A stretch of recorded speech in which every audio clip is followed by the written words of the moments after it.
And it's like, it's something that everybody needs, right? When we just talk about the food, the produce, the beef, you know, the chicken, all of this stuff that we're ingesting, it's really being taken for granted. You know what I mean? Outside of going down the rabbit hole of it not being great for you or how expensive it is to eat healthy, we just don't know how to feed ourselves. Mm-hmm. You know what I mean? I'm a grown man and I really just learned how to fish last year. Oh, okay. That's crazy.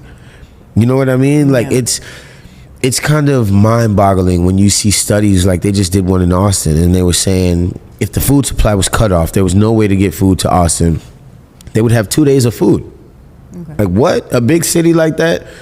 2 days worth of food. Like, we have to do better just as a people in general, you know what I mean? And we're outside watering our grass, watering these ornamental bushes that do absolutely nothing. If anything, the rabbits are eating it. Yeah. You know what I mean? So having, you know, strawberries, blackberries, all of this stuff in your front yard it's an amazing thing. Yeah. You know, we need to be doing this for our communities, for sure. And so your ultimate goal with this project is to try and help these veterans not only transition back into civilian life, but maybe to help them, like you said, open up a little bit more. And give them purpose. Give them purpose. Give them purpose. You know, they've been fighting for our country and they've been completely like stripped down from who they are. Am I right? What do you think? 100%. Yeah. You go in there as a 17, 18-year-old kid, you know, with what identity you've built at that point in time. Mm-hmm. And you go into the military and they're like, nope, we're going to rip all that out. And this is how you're going to be. Right.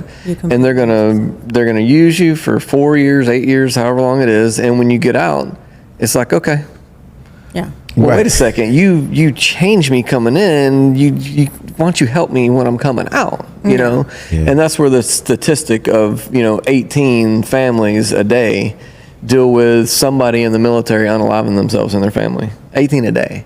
You know, because they're not getting what they need. That really is. Yeah, it's terrible. It's terrible.